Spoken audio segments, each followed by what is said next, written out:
Our cooperative is made up of a board of directors. 2/3 of them are women, and they're leading the way to help the UN community, which are our members, and also the global community. But the impact that UNFCU continues in the area of social responsibility provides the greatest source of fulfillment and passion for me.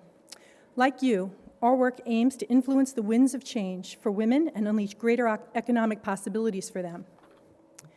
Earlier this year, the United Nations Federal Credit Union launched the UNFCU Foundation. The purpose of the UNFCU Foundation is to alleviate poverty among women and girls in developing countries and also in the inner city of New York. And we do this with the success of our various partners. I'm thrilled to be able to support Girl Up's campaign to educate refugee girls in Ethiopia. Our collaboration is enabling Girl Up to reach more adolescent girls, providing educational support and safe schools. We're quite simply awestruck by Girl Up's life-changing work with its partner, the United Nations High Commissioner of Refugees. Girls who have faced the brutalities of war, have suffered the physical and psychological impact of rape, and have had to leave their homes, now have access to education, and not to mention school supplies and solar lanterns so that they can study at night in their adopted homes. Hodan is a teenage refugee from war-torn Somalia. In her report, she underlined her newfound security and vision for her future. She said, "I hope at some point my country will find peace. I will learn and continue my education. I don't want to get married. First, I want to go to university, and then I'll think about it." Hodan's empowered words lead me to the UNESCO Girls Education Program in Tanzania, which is also supported by the UNFCU Foundation.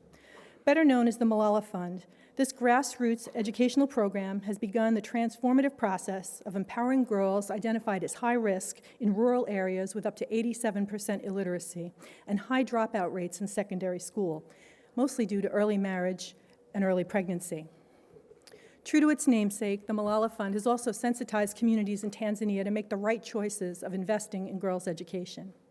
With the UNFCU's foundation support, we're supporting 850 girls who can now participate in 30 new safe spaces, complete with mentoring and literacy programs. And also 200 boys benefit from this program, too. And it's important to note that involving men and boys helps women on their empowerment journey. As the mother of 3 sons, I can attest to the important role that working mothers play as financial contributors to the household and also as role models. I'm sure that many mothers here in the room can speak to the lessons they've taught their own sons and daughters through the power of their own example. Again, strong partnerships are the backbone of social and cultural movement driving results. For instance, women and young girls are finding much hope through the United Nations Population Fund campaign to end fistula. Through a UNFCU Foundation grant, 300 women in Nigeria have been surgically repaired and socially reintegrated with their families and with their communities. For those deemed to have persistent fistula, and this is a severe internal condition caused by prolonged labor and childbirth, UNFPA is providing intensive, ongoing, and specialized support. I could go on and on about what I love about my work, but there's information about the UNFCU Foundation that you can find on our website, on Facebook and Twitter. I encourage you to follow us and join the conversation to monitor our progress. I want to leave you with some sage insight from UN Secretary Ban Ki-moon, who commented upon the occasion of the Convention on the Elimination of All Forms of Discrimination Against Women. He said, "Equality for women and girls is a social and economic imperative.